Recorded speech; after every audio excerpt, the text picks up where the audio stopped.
কালো গেঞ্জি গায়ে পুলিশের সামনে বুক টান করে দাঁড়ায় আবু সাইদ।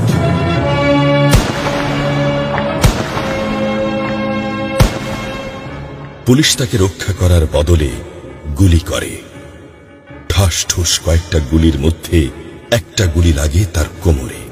খানিকটা ভাঁজ হয়ে যায় শরীর। সম্ভবত সে বুঝতে পারে নাই। ঘাড় ঘুরিয়ে কোমর দেখার চেষ্টা করে একবার, তারপর আবার আগের মতো আবার দুই হাত প্রসারিত করে সিনা টান করে দাঁড়ায়।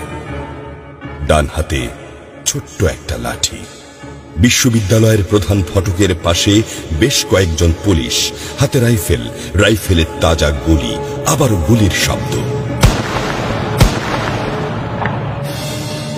পরে গুলিটা কোথায় লাগলো বোঝা গেল না। তবে আবু সাইদ টলছে। পড়বে পড়বে ভাব, কিন্তু সে সোজা হয়ে দাঁড়ানোর চেষ্টা করছে। গুলি খাওয়ার আগে ফেসবুকে তার শেষ পোস্ট ছিল, যতদিন বেঁচে আছেন মেরুদণ্ড নিয়ে বাঁচুন। সেজন্যই হয়তো গুলি খাওয়ার পরও সোজা হয়ে দাঁড়াতে চাইছিল, কিন্তু পারছিল না। আবু সাইদের মেরুদণ্ড সোজা থাকলেও শরীরটা মাটির দিকে ক্রমশ ঝুলে পড়ছিল। সবুজ জামা পরা বন্ধু এগিয়ে আসে, পুলিশের গুলির ভয় ডর পাশে রেখে আবু সাইদকে ধরে। আরো দু একজন আসে, আবু সাইদকে হাসপাতালে নিতে হবে।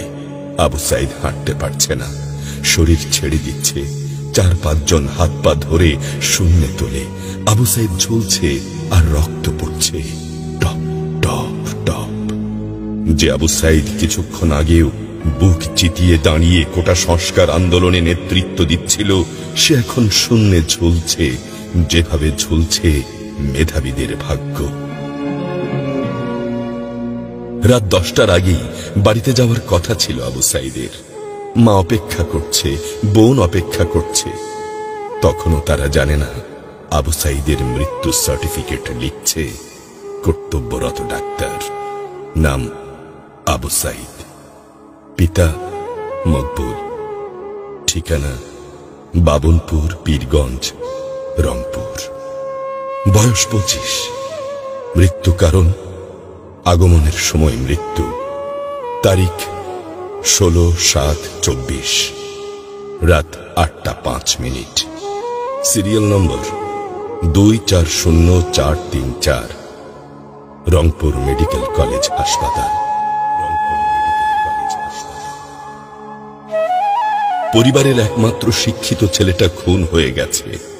মা যখন জানল দুনিয়া কি আর ঠিক আছে তার কাছে, বিলাপ করে বলে, আমার ছেলেরে চাকরি না দিবি না দে, গুলি করলো কেন?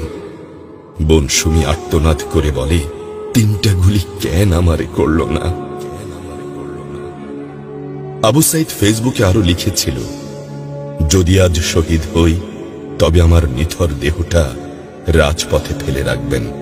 ছাত্র সমাজ যখন বিজয় মিছিল নিয়ে ঘরে ফিরবে, তখন আমাকেও বিজয়ী ঘোষণা করে দাফন করবেন। একজন পরাজিতের লাশ কখনো তার মা বাবা গ্রহণ করবে না।